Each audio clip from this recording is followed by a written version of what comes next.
Esiet sveicināti podkastā Kariešu labirintos. Mans vārds ir Elīna Bulāne. Šis ir podkasts, kurā es pētu dažādus izaicinājumus, grūtības, bet arī iespējas, ar kurām cilvēks sastopas savos karjeras ceļos. Man liekas, ir viena tāda lieta, jeb process, par kuru mēs organizācijās runājam, mēs to arī darām.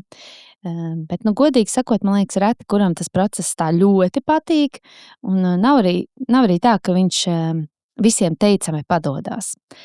Tā ir darba snieguma vērtēšana, jeb darba snieguma vadība. Un šī darba snieguma vērtēšana kā process ir tradicionāli arī tā uztverts kā kaut kāda sistēma vai konkrēts rīks vai konkrēta metodoloģija. Bet, ja mēs paskatāmies tādiem jaunākiem pētījumiem un teorijām, tad diezgan skaidri mēs varam redzēt, ka arvien mazāk tas ir par sistēmām un rīkiem, tas ir daudz vairāk par šo informāciju, par informācijas kvalitāti, par tām attiecībām cilvēku starpā, un galu galā tas ir par cilvēku spēju sevi apzināties un ieraudzīt sevi. Un tiešām daudz pētījumu atklāja to, ka nav svarīgi, cik jūsu uzņēmumā tā vērtēšanas sistēma ir laba un moderna. Svarīgi ir, kā darbinieks to sajūt, kā viņš to uztver, šo procesu, ka viņu vērtē un novērtē. Lūk, tad man liekas, šodien parunāsim par to, kas tad notiek ar šo darba snieguma vērtēšanas jomu kā tādu procesu, kas uzņēmumos notiek un kāda ir situācija ar šo atgriezenisko saiti, jeb feedbacku, vai patiesībā pat feed forward jaunajā formā, nezinu, latviski laikam vēl nav laba tulkojuma. Man liekas, ka tas kļūst svarīgāks šajā vispār vērtējuma procesā.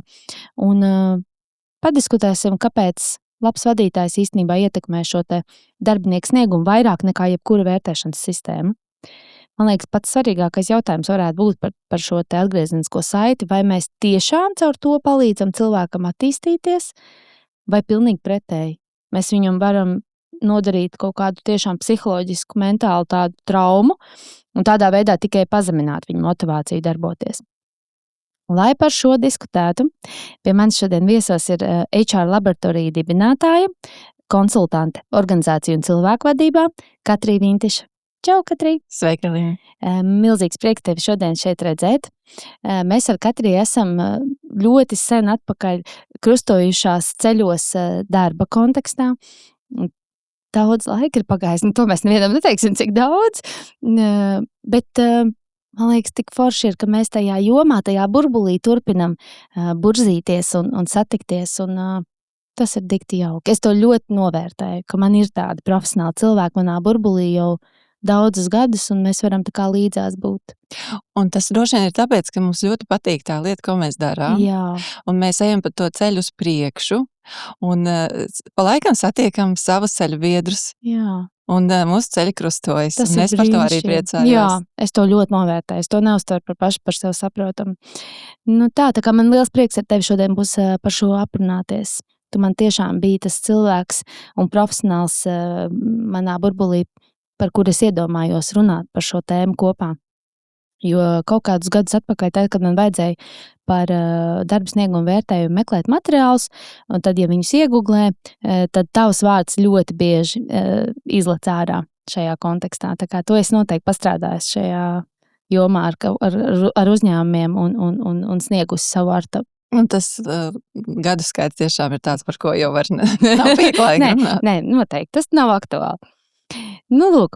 Labi, laižam tad par šīs dienas tēmu. Man liekas, viņu var izvirpināt diezgan kā sensitīvu. Un man tiešām gribas parunāt par to, varbūt par ko citreiz nerunājam.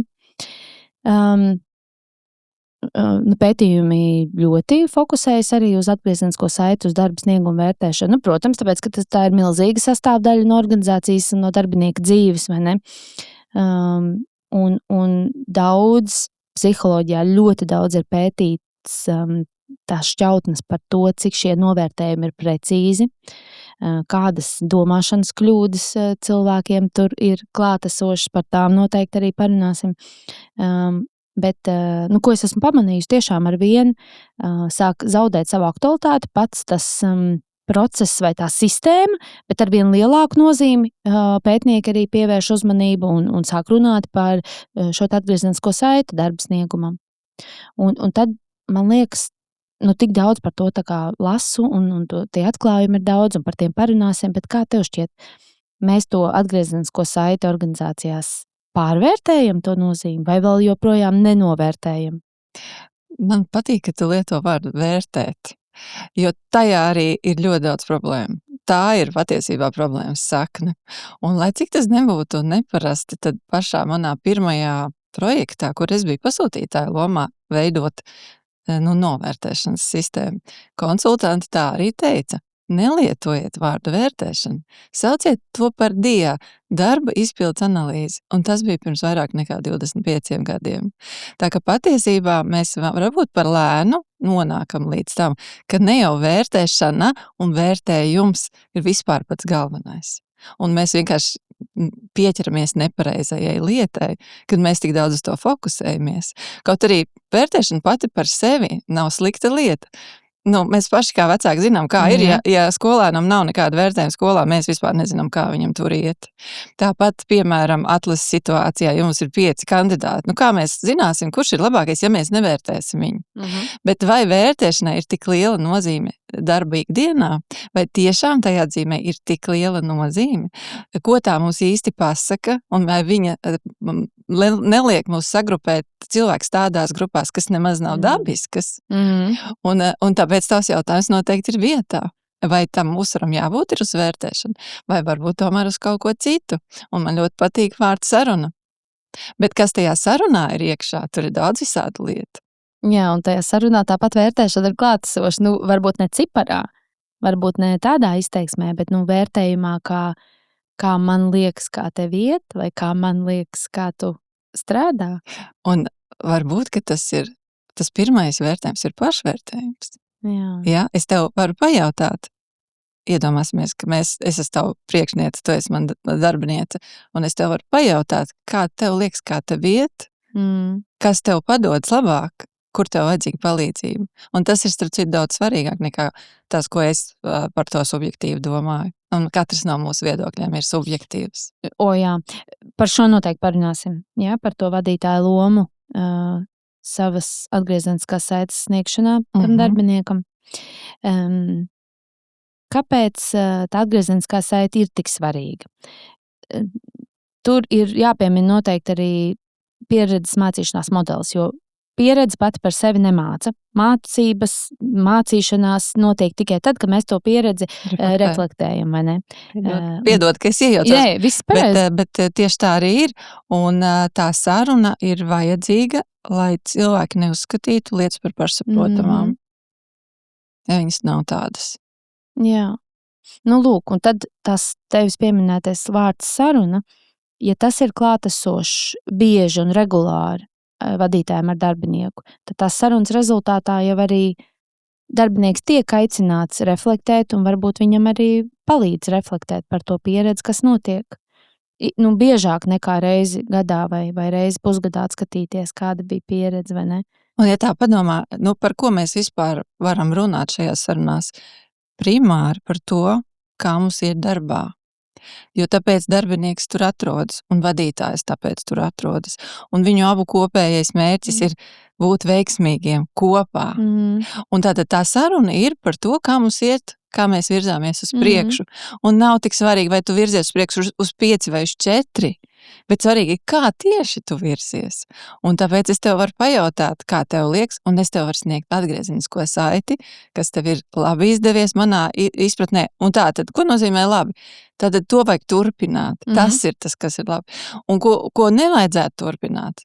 To man arī tev ir jāpasaka. Un es tev paskaidrošu, kāpēc to nevajadzētu turpināt, jo tas varbūt tev pašam ir kaitējis, vai tas mums kopīgi ir kaitējis. Labi, par sarunu atgriezīsimies vēl. Bet tad, ja mēs par tiem vērtējumiem, taču joprojām ļoti daudzos uzņēmumos ir vērtēšana pareizi, punktos, ciparos, tas taču nekur nav pazudis. Tas ir, jo tas ir iešūts citos lielākos procesos. Tas ir iešūts, primāri atalgojumu lietās. Mēs nemākam piešķirt prēmiju savādāk. Mēs neprotam arī varbūt kāds labums dažreiz pat piešķirt, kas starp citu ir ļoti nepareizi. Rezultātam nebūtu jābūt saistītam ar labumiem, jo labumus mēs piešķiram tāpēc, lai cilvēki justos pie mums novērtēti un gaidīti. Novērtēti par to, ka viņi vispār eksistē, ka viņi mums ir. Bet par rezultātu, jā, tur ir prēmija, un tur mums vajadzīga kaut kāda gradācija un kaut kāda struktūra, un tad mēs iedomājamies, ka vienīgais pasaules veids, kā to izdarīt, ir piešķirot reitingu, kas gan patiesībā nav taisnība, bet mēs nevaram vēl tik ātri pārkārtoties, jo tu jau zini, ka inercē ļoti liels spēks, un mums liekas, ka ja mums nebūs tā, kā ir bijis, tad mēs nebūsim pietiekami caurspīdīgi un pietiekami objektīvi, un vienlaicīgi aiziesim pajautāsim darbiniekiem, vai viņi jūtas objektīvi novērtēt, un ļoti daudz teikt, ka tā tas nav. Tu daudz lietas šeit pateici svarīgas. Tātad par to objektivitāti, nekas jau nav objektīvs, vai ne? Nav iespējams, tur ir ļoti liela subjektivitāte, pat ja tas ir cipars, tāpat jau tas vadītājs liek to ciparu. Jā, mēs vienīgais, kā sev varam palīdzēt, ir izvirzīt objektivitātes kritērijus. Piemēram, tādus, ka es varu paskaidrot trešai personai, kāpēc ir šāds vērtējums vai šāds reitings. Es varu izskaidrot darbiniekam tā, ka viņš saprot, viņš varbūt nepiekrīt, bet viņš saprot manu domu gājienu. Un ka tas vērtējums pietiekami labi diferencē cilvēku, ka nav visi samest vienā maisā, tad visiem ir prēmija vai nevienam nav prēmija. Tāpēc, ka sniegumi ir atšķirīgi. Jā, to mēs varam objektīvi novērot. Un katrs, kurš ir vadījis cilvēkus, zina, ka viņi nav vienādi. Tas tā ir. Mēs vienkārši neprotam pietiekami labi to izmērīt un paskaidrot. Un tā paskaidrošana ir izaicinoša, tāpēc, ka to atkal saka pētījumi, ka lielākā daļa darbinieku uzskata, ka viņi ir virs vidusmēra. Bet objektīvi virs vidusmēra ir 20%. Un tātad šeit patiesībā tādu pilnīgu saprašanos nekad nevar nemaz panākt. Es tieši gribēju tev prasīt. Vispār ir kaut kāds šobrīd, daudzās jomās tomēr ir kaut kas izpētīts, var pateikt. Ir tā. Piemēram, emocionālās inteliģences jomā diezgan skaidri ir izpētīts, kas strādā, kas ko nē. Darba sniegums šajā te vadībā. Ir kaut kāda skaidrība, kas šobrīd labi strādā? Jā, ir vairākas lietas, kas šobrīd tiek izvirzītas kā teiksim tā, šī brīža labākā izvēle, atvainojos. Šī brīža labākā izvēle. Ja?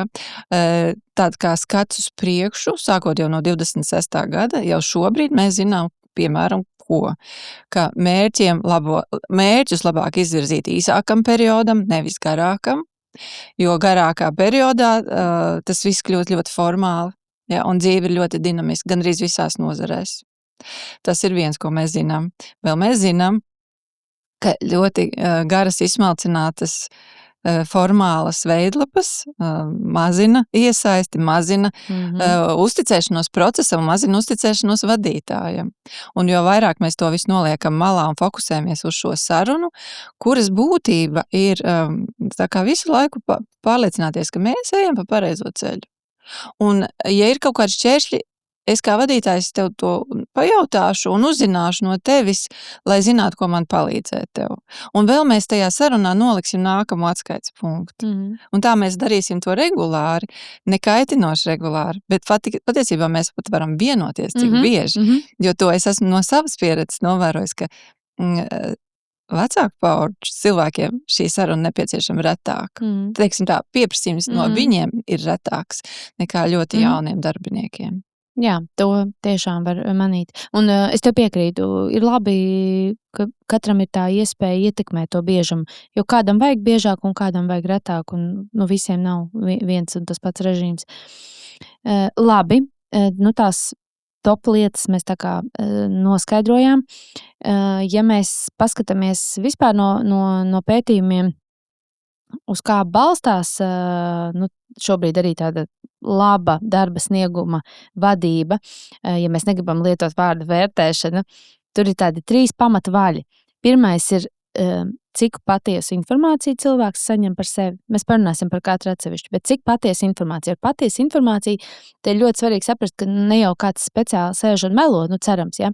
Bet te ir par to, vai tas vadītājs, teiksim, kurš dod šo atgriezenisko saiti, vai viņš vispār pats saprot, cik tā informācija ir patiesa. Jo vadītājs ir pakļauts ļoti daudz šīm te domāšanas kļūdām un dažādiem izaicinājumiem, ar ko viņam būtu jātiek galā, pirms viņš var dot atgriezenisko saiti. Otrais valis te būtu, cik drošā vidē cilvēks saņem šo atgriezenisko saiti. Ja? Par psiholoģisko drošību noteikti mums jāparunā šajā kontekstā. Un trešais ir, cik kvalitatīvas ir attiecības, kurās šī informācija tiek nodota. Ja? Te ir par to vispār stāsts par to, kā cilvēks izjūt visu šo darba snieguma vadību mūsu uzņēmumā un atgriezenisko saiti.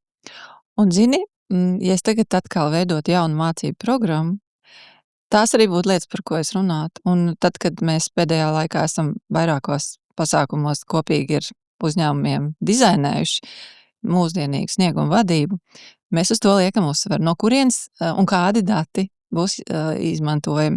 Reāli, kurām datubāzēm, kādi jums ir dati? Jā. Jūsu jomā, kādi dati ir pieejami, kā viņi, cik bieži viņus var dabūt, kā man ar viņiem strādāt kā vadītājiem. Un, ja to dara konkrētā organizācijā, tad viņi to arī šajā darbnīcā izveido. Viņi izveido sarakstu ar datubāzēm, ar avotiem. Un tas mudina domāt, ka nevis es uz savām sajūtām balstīšu to mūsu sarunu, bet uz objektīviem, maksimāli uzskatāmiem un pārvaldāmiem datiem. Ar datiem gan mūsdienās ir problēma, jo to ir ļoti daudz. Un viena lieta, ko iesaka, kas ir jauno laiku tāda trends, jau tendence, ir ņemt palīgā mākslīgā intelekta asistentus, lai viņi palīdz savākt to hausu un sastrukturēt tieši vadītāju lietošanai uz konkrētu sarunu varbūt vai uz konkrētu periodu. Tā ir viena lieta. Otra lieta, tur es tev pilnīgi piekrītu, ka vadītāji nepiedzimst par atgriezeniskās saites sniedzējiem profesionāliem. Viņi pat nepiedzimst īsti par vadītājiem. Un tas viss viņam ir jāmācās. Un nevajadzētu viņos raisīt tādu sajūtu, ka viņiem, tāpēc ka viņi ir iecelt vadītāja amatā, viss jau ir iedots. Un tad atliek tikai izdzīvot savu personību. Un kā tu darīsi, tā būs labi. Diemžēl tas tā nestrādā, un tāpēc organizācijās ir jāvērš uzmanību uz šīm prasmēm. Gan analizēt sniegumu, gan sniegt atgriezenisko saiti, vai kas tagad ir, kā jau tu pat arī teici, feed forward saiti, arī kā vispār reflektēt un arī kā klausīties, jo es gribētu tiešām akcentēt, ka tajā sarunā puse ir tikai runāšana un otra puse ir klausīšanās no abām pusēm un atgriezeniskās saites sniegšana arī ir apusēja un jautāšana pēc atgriezeniskās saites ir apusēja. Tā, man liekas, vēl vesela atsevišķa tēma par pētījumu pilnīgi noteikti rāda, ka tie vadītāji, kuri prasa paši par sevi atgriezenisko saiti, viņi ir sasniedz labākus rezultātus, viņi ir veiksmīgāki, kas vispār, it kā ir loģiski. Cilvēks prasa to informāciju, viņš iegūst, viņš ar to kaut ko dara, viņš par to reflektē, viņš droši vien uzlabo savu uzvedību un savu sniegumu, un viņam arī veicās labāk. Tieši tāpat kā loģiski ir, ka vairāk iegūst tas, kurš klausās, jo viņš uzzina kaut ko. Jā. Nevis tas, kurš tikai runā. Par to prasīšanu arī interesanti. Pētnieki runā par to feedback kultūru kā tādu, kā ieviest feedback kultūru, ka jāsāk ir nevis ar to, ka mēs mācam, kā sniegt feedbacku, bet ir jāsāk ar to, ka jārada vide, kurā cilvēki ir gatavi prasīt feedback, un tā rodās feedback kultūra. Ko tu domā par šo? Man liekas, tā ir ļoti laba taktika, bet mans atkal novērojums tieši mūsu kultūrā Latvijā. Mēs tik ļoti neesam pieraduši. Mēs neesam pieraduši pie tā, ka kāds tev pajautā feedbacku, un mēs īsti neesam gatavi, daudzi nav gatavi to atgriezenisko saiti godīgi patiesi arī sniegt. Un es esmu daudzās auditorijās to teikusi, ka man godīgi sakot visvairāk interesē tieši negatīvā atgriezeniskā saite. Kaut kā tā liekas, ka no tā es vairāk mācos, bet cilvēkiem ir grūti otru it kā aizvainot ar to. Kaut gan es esmu pabrīdinājis, man tas neaizvainos. Protams, nevar arī noliegt, ka ir jāsaka labais. Un labais ir jāsaka pa priekšu. Un tur arī ir sava loģika. Jo tāpēc, ka ar labo mēs tā kā signalizējam, uzslavu, mēs signalizējam, ka šis tev tik labi sanāk, lūdzu dari to vēl. Un uz to cilvēks arī var būvēt to savu izaugsmu, uz to, kas viņam labi sanāk. Bet vienmēr kaut ko var uzlabot, vai ne? Jā, var. Ja tas ir tiešām nepieciešams. Respektīvi, tas, ko tu saki par to feed forward, mēs arī pieminējām, paskaidrosim, lai mēs visi esam uz vienas lapas. Tā ir principā uz stiprajām pusēm balstīta atgriezeniskā saite.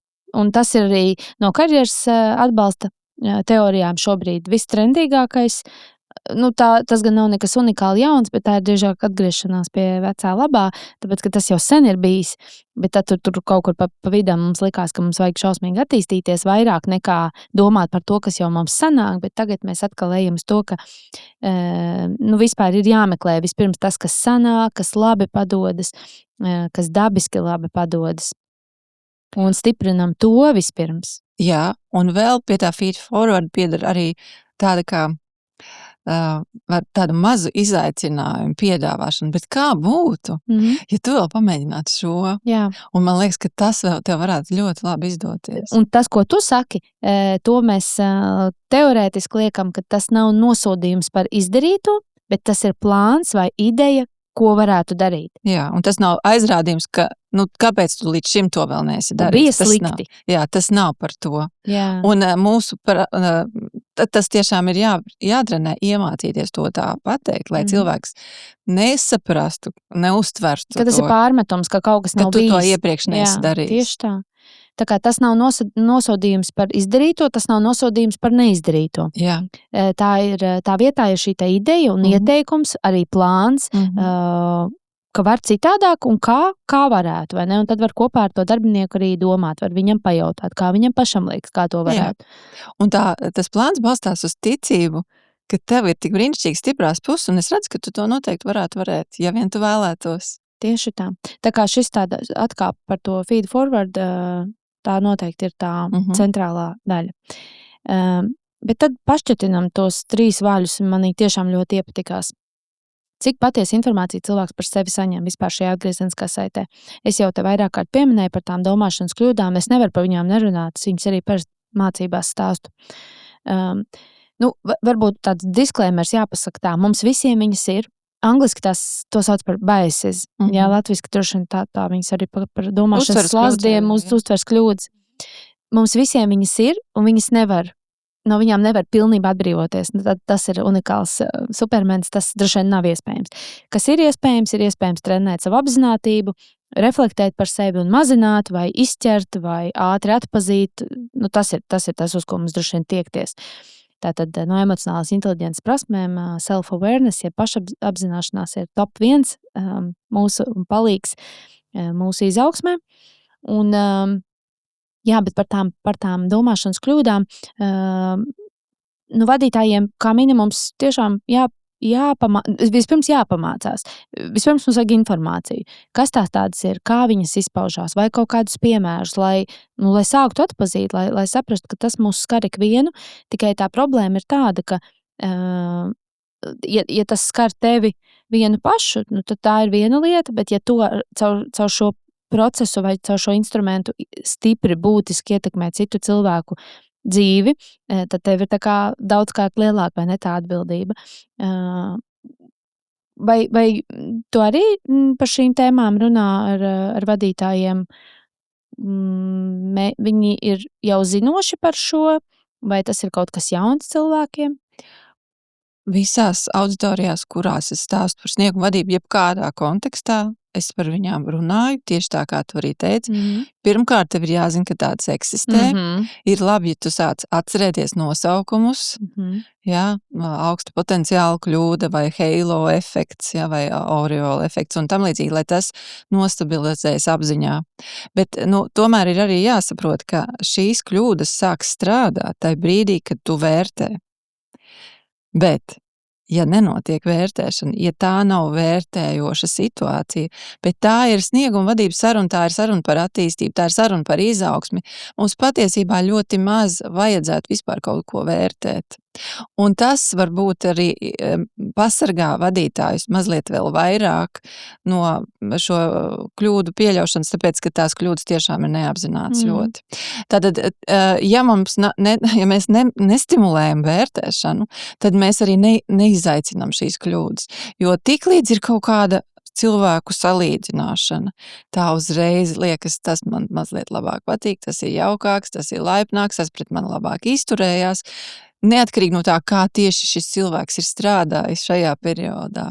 Un ir tik grūti cilvēkiem, kas nav psihologi, to iemācīties. Protams. Un to man ir pa laikam arī teikuši pēc mācībām, bet vadītāji saka, bet es saprotu, ka tas viss ir vajadzīgs, bet es neesmu mācīt psihologs, un man ir ļoti grūti visu to sabalansēt ikdienas darbā. Es pilnīgi saprotu. Un tāpēc varbūt ir jāmazina tas spiediens un vienkārši jāatstāja būtiskais, kas arī neprasa tik daudz background zināšanu, bet ietrenē pareizās, nevar jau teikt pareizās, bet ietrenē veiksmīgākas stratēģijas.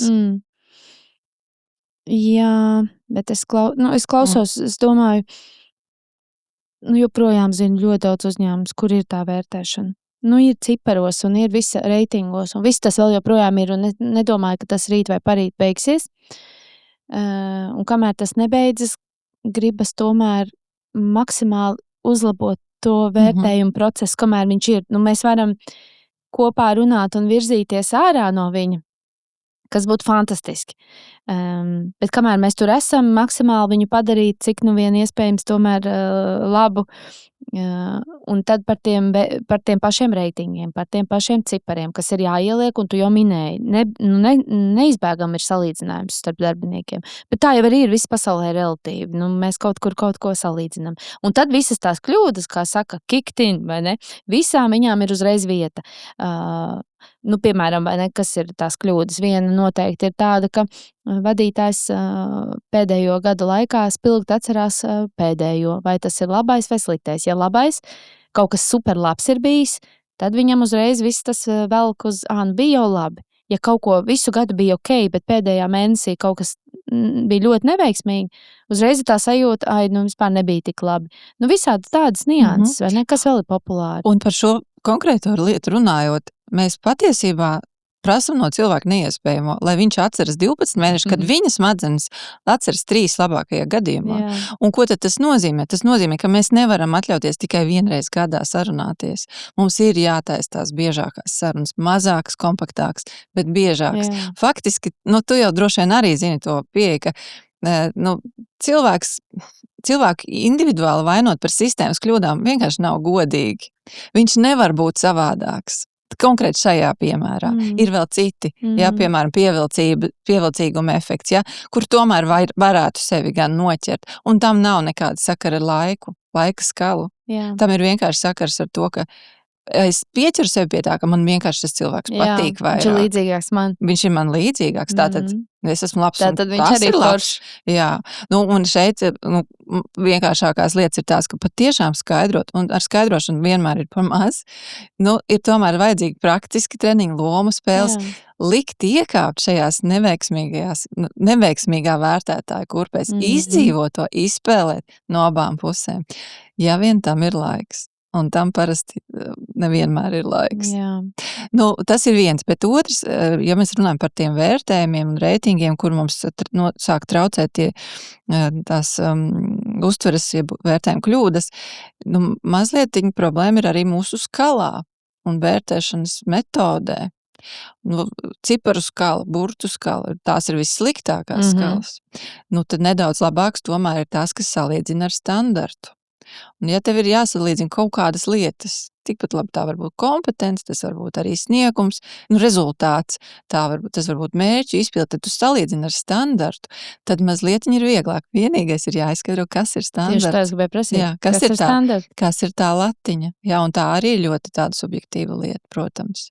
Bet tomēr tas vismaz ir nedaudz skaidrāks nekā, kas ir B vai kas ir 3. Jā. Nu, labi, tur, ja mēs sāktu ķidāt vispār šo te, nu, tur tiešām stundām tās mācības notiek, ja, lai vadītājiem mācītu bet tās ir svarīgas lietas. Par to, cik lielā mērā cilvēks ņem vērā kontekstu un ka viņš piedēvē kaut kādas veiksmi saviem iekšējiem aspektiem un neveiksmi ārējiem aspektiem. Un, ja man kaut kas neizdevās, tad ārēji tas bija kaut kas vainīgs, vai ne? Ja man izdevās, tad tāpēc, ka es tāds gudrs un foršs, tur ir desmitiem, ja ne vairāk, vai ne, to aspektu. Būtu labi par viņiem vismaz zināt. Sāksim ar zināt, pēc tam praktizēt, atpazīt, trenēt. Tas, ko es savās mācībās saku, pirms katras nākamās vērtēšanas pārlasiet šo slaidu. Jo vienkārši pārlasiet, jo tad tu vairs nevar izlikties, ka tu nezini, ka eksistē tāda lieta. Jā, tieši tā. Es biju savulaik uztaisījis vadītājiem tādu špikeri ar jautājumiem, ko sev uzdot pirms iet uz to sarunu. Bet es piekrītu, es tiešām saprotu tos vadītājus, kas saka, hei, es neesmu nekāds psihologs, man šitas viss vispār besī ārā, un tas ir par daudz, un, ka no manis prasa ļoti daudz. Es īstenībā saprotu to, angliski saka, overwhelming sajūtu. Mēs no tiem vadītājiem tiešām prasam jau mega daudz.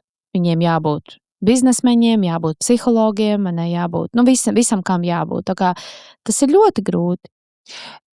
Es piekrītu, bet tajā visā stāstā ir viena lieta, ko mēs nekad nevaram noņemt no vadītāja pleciem. Un to neviens cits viņa vietā nevar izdarīt. Un tā ir tā individuālā uzmanība viņa darbiniekam, kura darbiniekam ir ļoti vajadzīga.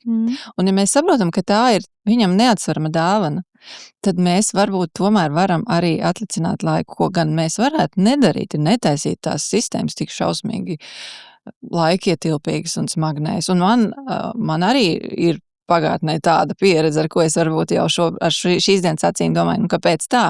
Varēja vienkāršāk, bet gribējās ietvert visu. Un tagad ejot tālāk uz priekšu, es redzu, ka ir jāatstāj tikai esence, tikai pats svarīgākais. Un tajā ziņā tā saruna darbiniekam ar vadītāju ir unikāli, neaizstājama. Jautājums, kā mēs viņu organizējam, par ko viņi tur runā, bet tas, ka ir tā redzēšana, es tevi redzu individuāli, un nevis iknedēļas sanāksmēs, kur mēs par operatīvām lietām runājam, bet mēs redzam viens otru, kā tuvākie kolēģi. Tas ir underrated, kā saka. Tas ir tiešām par maz novērtēts. Man ļoti gribas visu laiku teikt angļu vārdus, tāpēc, ka šajā tēmā viņi ir tajā literatūrā ļoti tādi sulīgi, un latviski vienkārši nav iegājies tik sulīgi izteikties, bet tas, ka tu esi tiešām, kā tu teici, redzēts, you are seen, vai ne? To tiešām nekas nevar aizstāt, un man liekas, ka to par zemu novērtē. Jā, un kā tas izpaužas praksē, kad vadītājs aizpild visu to sarunu viens pats, ja viņš nedod to iespēju cilvēkam runāt. Un, manuprāt, galvenais instruments, un tāpēc arī vadītājs kā coach šajā sarunā ir labākā pozīcija, kur tu uzdod jautājumus. Un tikai tad, kad tu redzi, ka darbinieks tiešām ir visu pateicis, ko viņš ir gribējis. Pirmkārt, vadītājs var pajautāt, ko tu gribētu pajautāt man, un ko tu varētu man ieteikt, un ko tu gaidi no manis. Tātad faktiski, bet noteikti nevajag jau arī klusēt un neko neteikt, jo tajā to be seen ietilpst arī tas, ka es tev pasaku, kā es tevi redzu. Es tev pasaku, kā es redzu tavas stiprās puses, un kur tev vēl izaugsmes iespējas tieši šādā secībā. Jā, mēs jau bišķiņu iesākām, varbūt virzoties uz to otru sadaļu, kas ir par tām kvalitatīvām attiecībām, ja? Kurās šī te atgriezeniskā saite notiek. Man liekas, tas ir ārkārtīgi svarīgi mūsu šodienas tēmas kontekstā par to, vai tā atgriezeniskā saite attīstīs vai viņa traumēs, ja? Jo tieši caur šo procesu, man liekas, tiešām var nodarīt gan labu, gan netik labu, vienalga gribot vai negribot. Man ļoti patika pētījumos tādas atziņas par to, ka šī te atgriezeniskā saite pat vairs nav tikai saruna, ko mēs pieminējām, bet ka to var uzlūkot arī kā milzīgu resursu.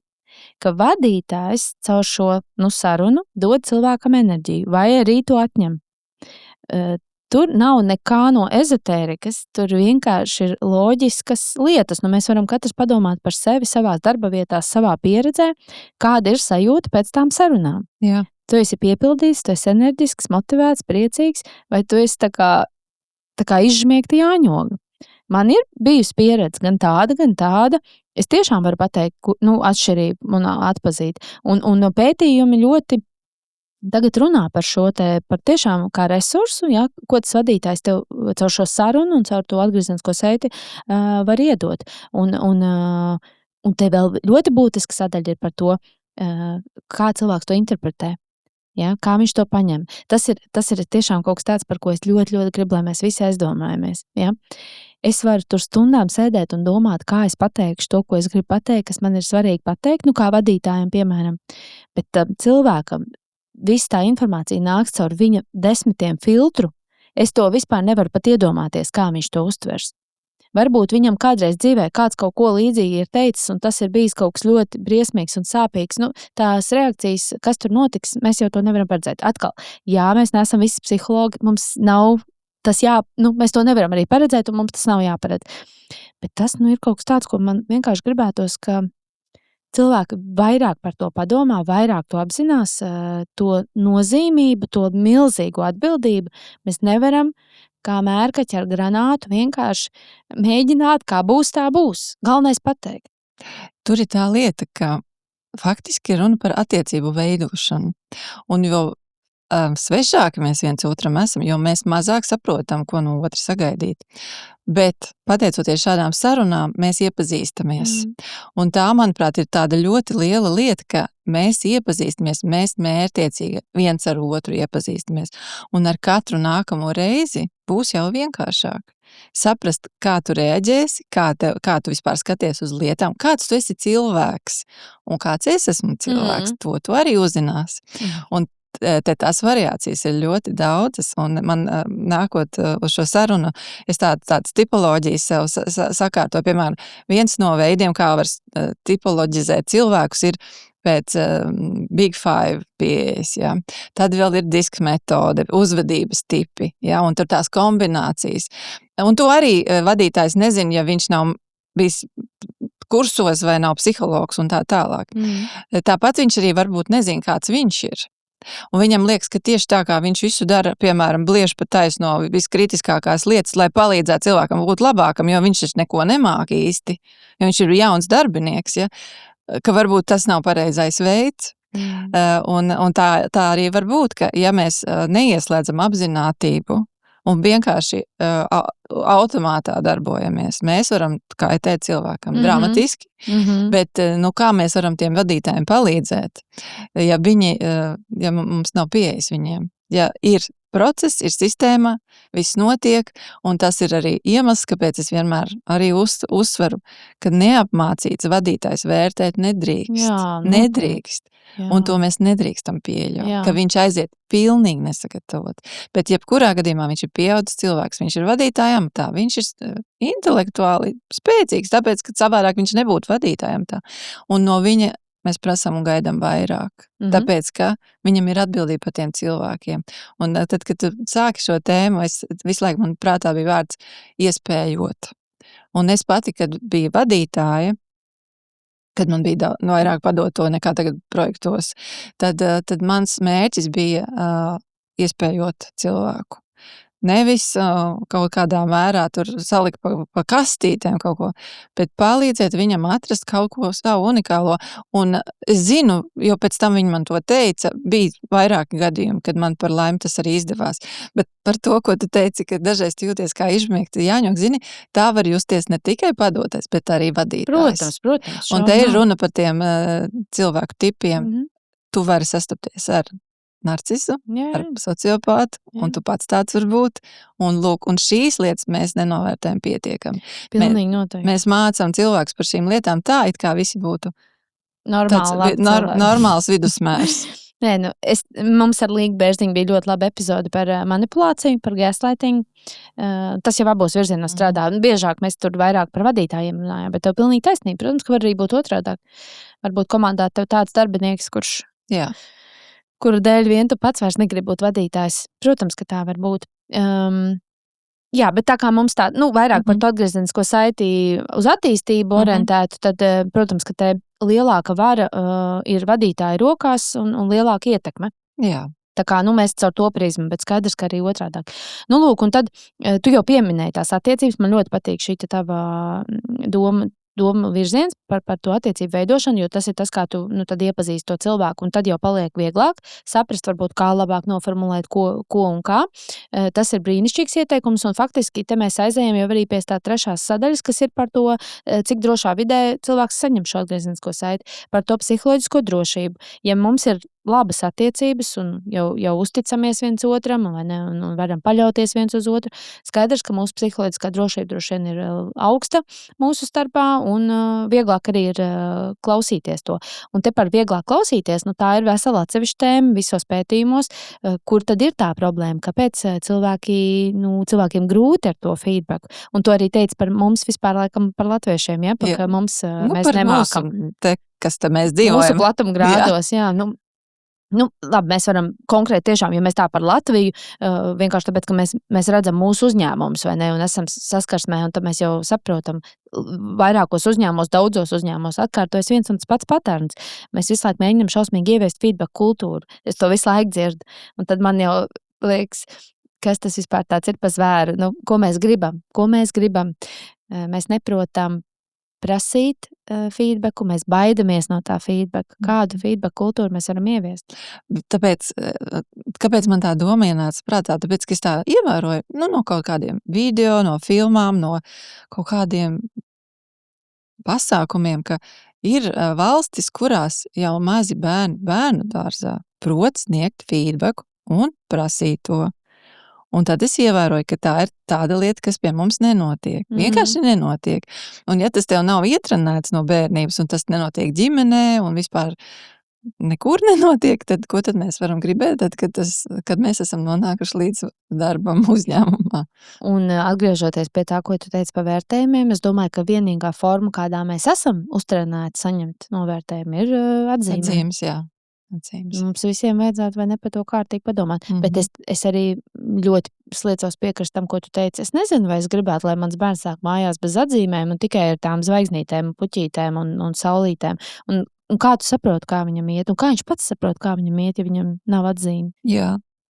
Man patīk, ka ir atzīmes skolā. Visāk sakot, tas ir sarežģīti, vai ne? Tas nav viss tik vienkārši. Bet ja es te varu par tām atzīmēm vēl pabeigt, kad es esmu pasniedzēja bijusi, un man ir jāliek vērtējumi, tad es mērķiecīgi arī katru to savu atzīmi paskaidroju. Un sāku ar labo. Un pievienoju. Jo patiesībā, jo augstāk kaut kādā izglītības sistēmā tu atrodies, jo mazāk tu tolerē kaut ko, kas nav 9 un 10. Un tas ir tik pārsteidzoši.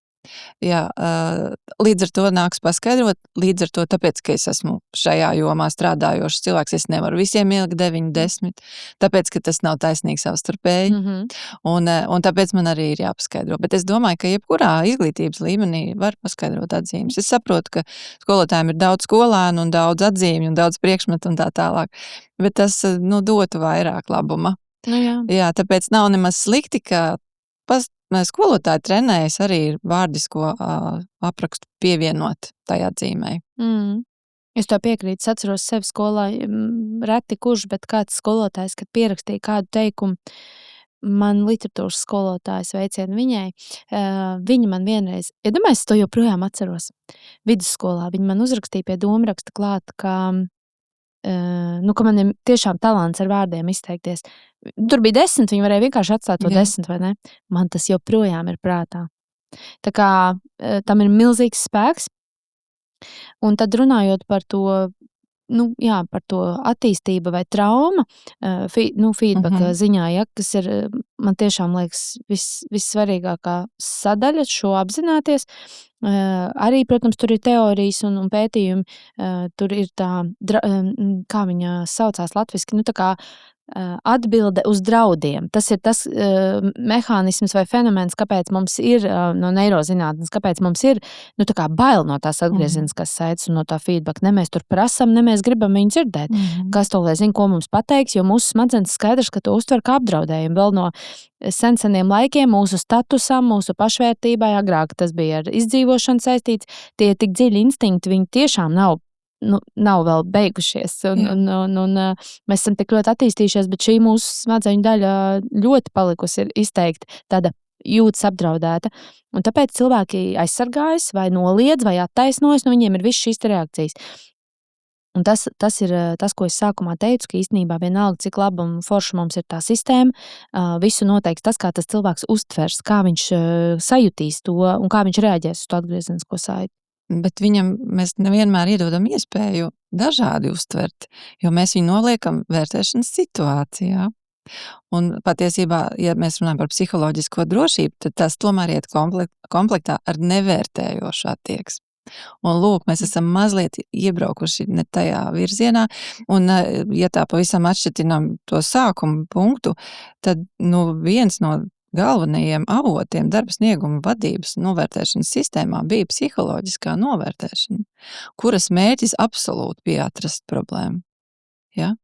No turienes mēs sākām. Un tāpēc arī Japāņi saka, piedodiet, mums šitais nedara, jo mums neinteresē tavas problēmas, mums interesē, ko tu vari un ko tu māki. Un ar to mēs strādāsim. Un to es mudinu arī Latvijā. Darīsim kā Japāņi, meklēsim labo. Japāņi savās organizācijās neizmanto šo novērtējumu sistēmu, ja? Viņi balstās tikai uz sarunu un stiprajām pusēm? Es par visiem droši vien nevaru teikt, varbūt ir kādi, kur ir amerikanizējušies un tam līdzīgi, bet tas nav dabiski viņu kultūrai. Jā, tas nav. Mums ir ko pamācīties, ja? Tātad psiholoģiskā drošība nevērtējošā vidē, un tāpēc, cik vien mēs varētu iet prom no šīs vērtējuma dimensijas sarunā, ja? Tad, jo patiesībā, vai tiešām mēs nevaram ne par ko runāt, ja mēs nerunājam par vērtējumu, vai mēs nevaram runāt par to, ko mēs esam izdarījuši, un kā tur mums ir gājis, kas bija labi, kas varbūt nebija tik labi, un ko mēs darīsim nākamajā periodā uz priekšu, un kas man kā vadītājiem likās brīnišķīgi, ko tu izdarīji, un paskaties, kā mēs varbūt varētu teiksim, ja runājam par kompetencēm, ja, un citreiz tas ir sarunas temats tieši attīstības kontekstā, paskatīsimies tagad uz šīm kompetencēm, piemēram, digitālajām prasmēm, ja. Tās tagad ir arvien aktuālākas, un tas tev varbūt palīdzētu atvieglot tavu to ikdienu, varbūt slodzi mazinātu. Ja mēs tā par lietām runātu, tad jau arī nebūtu pret ko reaģēt ar to vēkšanu vai sastingšanu vai pretošanos. Jā, es tev piekrītu. No tā feed forward atkal skatoties, mēs tā kā skatāmies, kā tu vari kļūt labāks. Nevis, ko tu tur izdarīji slikti, vai ne? Man ļoti interesēja vēl tāds pētījumu un tāds kopums par to, kā tad, kad tu sniedz to atgriezenisko saiti sarunā ar cilvēku, kā tu viņam skaidro, kā tu redzi, kas ir noticis. Un tur ir tā kā 4 tie galvenie veidi. Viens ir spējas, kad tev saka, tu esi talantīgs, tev padodās, vai es redzu, kas ir tavas stiprās puses. Tad ir piepūli, effort, ja? Es redzu, tu pacenties, vai tu izdarīji vairāk, vai es redzēju, tur bija liels apjoms, ja? Tā kā norādīt uz to piepūli. Tad ir uzdevuma sarežģītība, kad es saprotu, tas bija grūti, tas bija izaicinājums, tā kā es to atzīstu un redzu, un tev pasaku. Un 4. ir veiksme. Tā kā tev paveicās. Tur tā veiksmīgi viss sanāca. Un tad tur pētīja tajos eksperimentos, skatījās, kas vislabāk strādā, kas uz cilvēku atstāja to labo sajūtu, enerģiju, ietekmi un paaugstina motivāciju. Mēs jau droši vien varam loģiski saprast, ka, ja tev kāds teiks, tu malacis, jo tev vienkārši paveicās, skaidrs, ka cilvēka tā atgriezeniskā saite nebūs ļoti motivējoša. Un tas arī, starp citu, arī par tām spējām. Skaidrs, ka ja tev pasaka stiprās puses un ka tu labi darīji, tas ir motivējoši, bet tur bija interesanti izspēlēts, ka to var apgriezt otrādāk. Tā kā tu neesi pietiekami labs, vai arī nevis norādot stiprajām pusēm, bet tieši uz tām prasmēm, kas tev slikti, nepadodās. Un ja uz tām liek lielu uzsvaru atgriezeniskā saitē, tad samazinās ļoti cilvēkam tā motivācija, kas ir loģiski. Tas demotivē, jā. Kaut kas šajā stāstā ir diezgan pozitīvs, ja vien mēs to mēram pret tā cilvēka esošo situāciju, kad pie tās situācijas, kā tas ir bijis, es redzu, ka tu esi pielicis vairāk pūļu. Ja? Un nevis salīdzināt, vai Jānis tikpat daudz pūlējās, vai Pēters mazāk par tevi pūlējās. Salīdzināt viņu tomēr ar viņu pašu un parādīt, kas viņam, kas ir gājis uz priekšu. Tāpēc pēdējos gados es tiešām tā arī lieku to akcentu, gan uz kompetenci novērtējumu, gan uz rezultātu novērtējumu, kas ir bijis tavs progress. Ja? Un primāri tomēr labi, ka tu pats arī to redzi. Nevis es tev tagad to tā priekšā nolasīšu. Jo es vienalga skatos ar savām acīm, bet man interesē, kā tu pats ar savām acīm skaties, jo no tā tad arī izrietēs, ko tu esi sapratis un ko tu esi gatavs darīt. Jo tu vari to zirgu pievest pie ūdens, bet tu nevari viņu piespiest dzert. Un vadītājiem nevajag domāt, ka viņš ir zirga menedžeris. Ja? Cilvēki ir ļoti arī saprātīgi. Un pats galvenais, ka viņi ir savas dzīves vadītāji. Jā, es pilnīgi piekrītu, ko tu saki. Bet, un domāju, ka realitātē ir tik dažādi. Ir arī tādi darbinieki, kas nerunā, kas nav spējīgi reflektēt, kas negrib šo sarunu, kas izvairās, kas saka, jā, paldies. Tā kā ir tik daudz tur to izaicinājumu vēl, vai ne? Mēs jau runājam par tādu super situāciju, kad es esmu sagatavojies, es nāku, pārdomājis visu, man darbinieks reflektē, un mēs tur kopā, ko mēs varam ieteikt? Ko mēs varam ieteikt? Pirmkārt, mēs varam ieteikt noņemt visas tās lietas, kas rada diskomfortu, lai pēc iespējas mazinātu. Tad, piemēram, izvēlēties patīkamu vietu un laiku, tādus, to iekārtojumu tajā telpā, kurā ir patīkami atrasties, kurā ir teja vai kafija, kurā ir kāds cepamiņš vai konfektīti vai kaut kas darbiniekam garšo. It sevišķi, ja jūs to zināt, ka tas viņam garšo. Un ka mēs tā tiešām esam kā tādā labā draudzīgā sarunā. Un ka tā ir tiešām saruna, nevis vērtēšana vai intervija. Ja, abi šie vārdi mums nepalīdz. Bet pats galvenais, manuprāt, ir mazināt pompozitāti tam visam. Jā, vienkārši pieradināt pie tā, ka mums pa laikam ir sarunas, un tāpēc, ka mums abiem viņas vajadzīgas.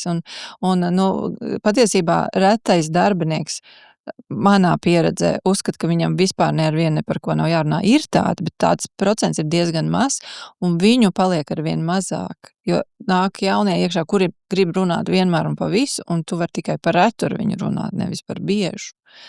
Jā, bet,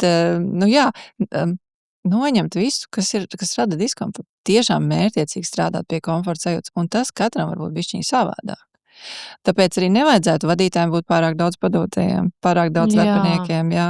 Tā kaut kā tomēr sabalansēt to, cik viņš ir spējīgs vadīt kvalitatīvi, kam viņš ir spējīgs veltīt laiku, un mums ir liels problēmas ar to. Bet arī, kā saka, lai tā saruna nav uz pusotru stundu, tāpēc, ka mums ir miljons jautājumu, par kuriem runāt. Lai tas ir kompaktāk, īsāk, lai tas ir biežāk, bet tas ir dabiskāk. Tas dabiskāk iezīmēs tajā mūsu dienu ritumā. Jā, varbūt, ka tās arī ir dažādi veidi sarunas. Jā. Vai ne, ir saruna, kur ir droši vien operacionālie jautājumi. Tā nav šī te karjeras atbalsta vai tāda karjeras attīstības arī atbalsta saruna, bet tad jau tā ir tāda darba saruna. Tur mēs arī izrunājam visus operatīvos jautājumus, vai ne? Bet tad, ja mēs runājam par tevi kā darbinieku, varbūt arī par mani kā vadītāju, kur tu arī vari pateikt man, tad tā ir pavisam cita saruna. Un tāpēc to labi sauc par, kādreiz sauc attīstības pārunas. Vārds pārunas man nepārāk patīk. Tas arī formāli izklausās. Bet vārds attīstības ir labi, citreiz izaugsmes, bet vienmēr kāds arī var teikt, tas, kuram glāze ir pustukša, ka, laikam jau man nav kaut kas labi, ka man vajag attīstīt vai tam līdzīgi. Jā, bet tā jau arī tad tālāk ir tava kā vadītāja loma tajā sarunā parādīt, ka nē, mēs nerunājam par to, kas tev ir jāuzlabo, ka tu esi nekvalitatīvs, man tev ir jāsalabo. Nē, Ne, es to savādāk darīšu. Nu, bet viens vadītājs to pats sapratīs pats, un citam tas ir stipri jāmāca. Un ir jābūt kādam, kurš tomēr redz, kā vadītāji to dara. Un kā viņi to var uzzināt, kāds var to uzzināt, ir jātur roku uz pulsa. Un pulss ir jāmēra. Dažādi pulsi. Jā, tur mājiens ar mietu ir uz ečādu. Mūsu pusē, protams. Jā, kurš tad cits? Jo, mēs tās sistēmas, un kurš tad cits viņas ir ieviesis, mēs viņas esam ieviesuši. Nu, tad mums ir jābūt atbalstam, mums ir jābūt arī tam, kurš mēra to temperatūru. Jo, ja visi būs nelaimīgi par to, ko mēs esam ieviesuši, tad viņi to arī darīs ar gariem zobiem. Nav jēga tādam procesam, ko dara ar gariem zobiem šajā ziņā. Man liekas, ka tas, diemžēl, tā ir. Nu, kā jau es ievadā teicu, es to nemitīgi dzirdu. Jā. Vai nu no darbinieku puses, radu draugu, kolēģu vidū, tā kā, ja tuvojas tās gada pārunas, kas tur būs, un tad citiem atkal ir citos uzņēmumos, es esmu dzirdējis tādu ļoti formālu pieeju, tiešām ar tām formām, un tad ir dators vaļā, un tad mēs tur sarunas laikā klikšķinam, Es domāju, ka vajadzētu mums būt pietiekami drosmīgiem pateikt, ka tas laiks ir pagājis, un mums jāiet uz priekšu. Mums traucē šī lieta, tas patiesībā traucē strādāt. Mēs tērējam nenormāli daudz laika. Neviens nav izmērījis to negatīvo emociju īpatsvaru, ko tas viss rada. Un tad ir jādomā, vai mēs kaut ko no tā iegūstam vai nē. Un ja neiegūstam, kāpēc to darīt? Darīt savādāk, darīt tā. Jo patiesībā to arī, es domāju, tā pētījumi parāda, ka nav tā, ka mums to vispār nevajag. Jā, mums patiesībā nav cita ietvara, kurā parunāt par kompetencēm, parunāt par karjeras perspektīvām, par to, kā mēs varētu un kādus mērķus vajadzētu sasniegt. Mums nav. Ja mēs to visu pazaudēsim, mēs nemaz nebūsim ieguvēji. Protams. Bet mums ir jāmaina tas, kas nestrādā.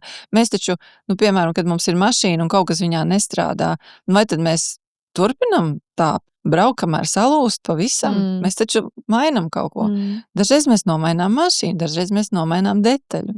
Un tā vajadzētu darīt arī ar šīm sistēmām. Jā, nē, es tev piekrītu. Kaut kas jau mums ir vajadzīgs. Mums jau tomēr jāsaprot, kā mums te iet un kā kurš darbojas un kas viņam ir nepieciešams, kas viņam sanāk. Un darbiniekam pašam tas ir vajadzīgs. Un to es esmu vairāk kārt tādas lielas aptaujas taisījusi. Un to saka gan darbinieks, gan no savas puses, gan vadītājs no savas puses, ka, lai kā tur nebūtu, bet vismaz tas man palīdz saprast, kā man iet. Jā, es noteikti esmu piekritēja arī tam, ka uz šīm sarunām abām pusēm jānāk sagatavojušamies. Es vienmēr esmu redzējusi lielu nozīmi arī tam, ka darbinieks nāk sagatavojies, padomājis, pareflektējis, cerams, gan par sevi, gan par sadarbību ar vadītāju vai vispār organizācijā, kā viņš jūtas. Man liekas, ka tur vēl lielāks ceļš ir ejams, jo cilvēki kaut kā ir pieraduši nākt tā kā bišķiņu sarkano paklāju vai uz kādu tur paklāju, bet viņi apsēžās un tad viņi gaida, ko tas vadītājs man tagad stāstīs un lai viņš tagad runā un vada to sarunu. Kas droši vien oriģināli tā arī ir izcēlies, ka vadītājs viņu gan inicē, ieliek kalendārā, uzaicina un vada, bet man gribētos, ka tie darbinieki arī par sevi ir padomājuši un viņiem ir ko teikt. Bet pētnieki šobrīd daudz lielāku uzmanību aicina vēl joprojām pievērst šim te vērtētājam, ja mēs viņu tā varam nosaukt, vai cilvēkam, kurš, galu galā, būsim godīgi, kurš tad no viņiem būs tas, kurš domās par atalgojumu izmaiņām vai jebkādu citu veidu izmaiņām. Vadītājiem tomēr ir, viņa rokās ir šī te instrumenti. Jā, protams, viņš būs tas, kurš uzrakstīs e-pastā vai uzaicinājumā, par ko mēs šodien runāsim. Tas ir veids, kā viņš var palīdzēt sagatavoties darbiniekam.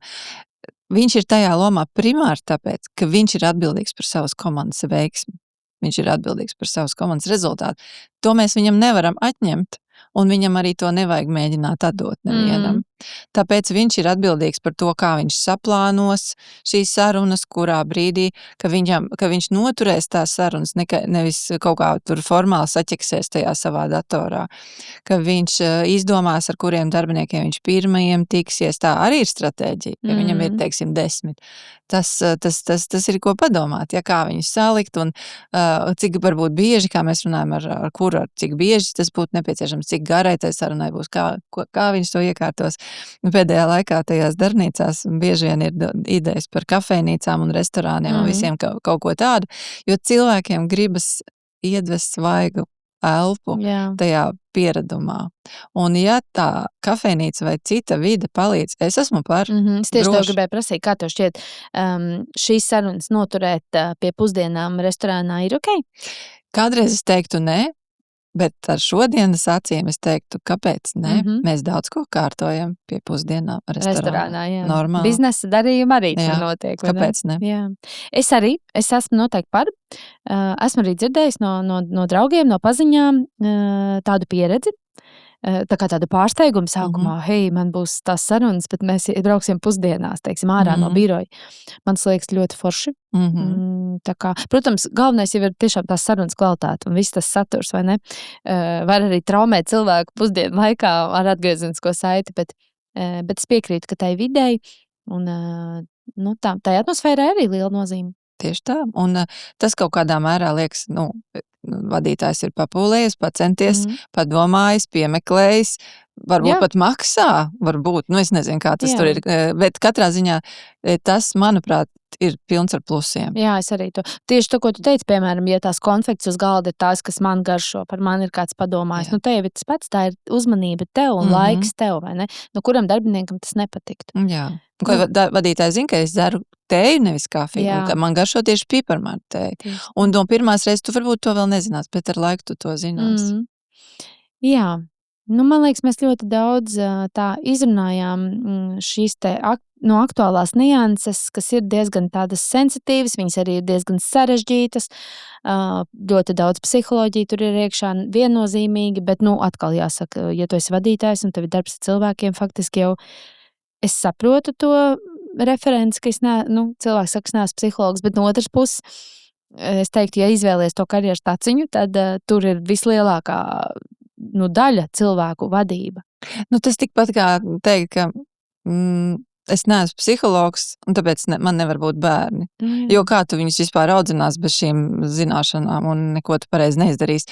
Diemžēl, kā lai saka, es varētu novēlēt visiem pamācīties par psihologu vismaz dažas gadus. Bet, labi, mēs dzīvē saprotam, ka tas tā nestrādā. Tas tikai nozīmē turēt atvērtu prātu un nepieņemt, ka es jau visu zinu. Un tad, kad HRs organizē kursus, piedalīties viņos. Tāpēc, ka tomēr tā atbildība par darbiniekiem ir tā, kas vadītājiem neļauj citreiz gulēt. Tā ir tā, kas viņu stresa līmeni paceļ. Un, ja viņš iemācītos to darīt labāk, viņam vienkārši būtu vieglāka vadītāja dzīve. Un viņš dabūtu vairāk gandarījumu, un viņa darbinieki būtu veiksmīgāki. Un tas ir iemesls, kāpēc mēs vispār nākam uz darbu. Pašiem būt veiksmīgiem un darbiniekiem būt veiksmīgiem. Jā, es tev pilnīgi piekrītu. Man ļoti aizķērās arī, ko tu teici, ka īstenībā, nedrīkstētu laist šos cilvēkus vadītājus pie darbiniekiem neapmācītus.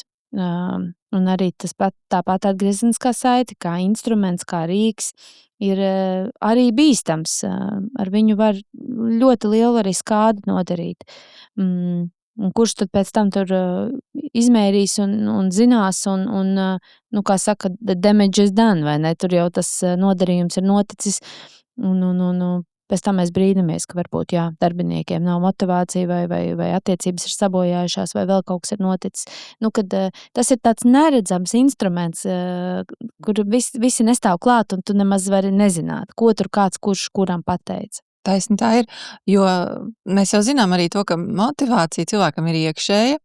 Un ir smieklīgi teikt, ka vadītājs kādu var motivēt. Tas ir diezgan naivi. Tāpēc, ka cilvēka motivācija ir iekšēja, un kas viņu motivē, to tu vari tikai no malas nojaust.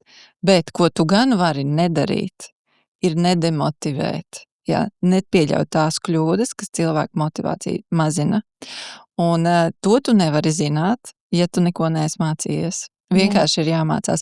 Ir tādi tīraģņi, es esmu satikusi cilvēkus, kuri bez nekādas mācīšanās vienkārši jūt. Tie varbūt ir arī tie, ko mēs saucam par empātiem, kuri ir tik ļoti ciešā kontaktā ar cilvēkiem, ka viņi nolasa un saprot cilvēku emocijas. Bet viņi ir mazākumā, viņu nav tik daudz. Un visiem pārējiem ir jāmācās. Nu, tā ir augsta emocionālā inteligence, tāda ļoti augsta. Tāpat viņa nav, neviens ar viņu nav tādā veidā piedzimis, bet viņu var būt ļoti agri cilvēks sācis mācīties, vai viņam ir tāda vide, kur tas ir ļoti attīstījies jau no bērnības. Un tad varbūt līdz vadītāja amatam viņš vienkārši jau dabiski ir uztrenējies. Tā kā viennozīmīgi tā tiešām var būt. Vai viņš ir gājis cauri traumām, un traumas vienmēr kaut ko māca. Un viņš tad acīm redzot arī ir strādājis ar sevi un reflektējis. Jā, bet pārējiem jāmācās, respektīvi, un man tas ļoti tā kā likās labs tāds kopsavilkums. Šo visu varam mācīties un vajag mācīties, lai mēs viens otram tad attiecīgi arī palīdzam attīstīties, nevis to otru sadaļu. Un lai tā darba diena paiet patīkamā vitē.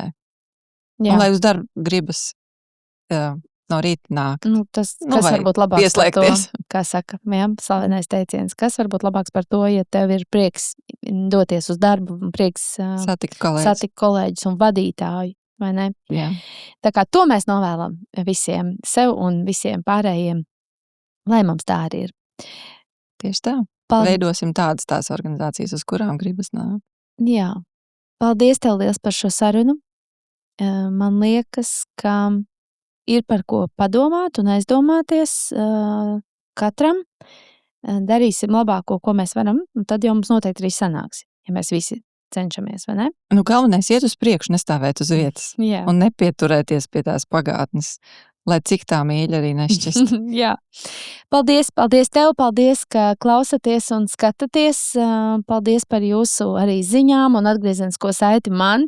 Man vienmēr silda sirdi saņemt labus vārdus, ka jums kādas tēmas ir rezonējušas un palīdzējušas, varbūt kaut ko saprast. Tā kā droši turpmāk arī dalieties. Un tad jau mēs tiekamies nākamajās epizodēs. Paldies, tā!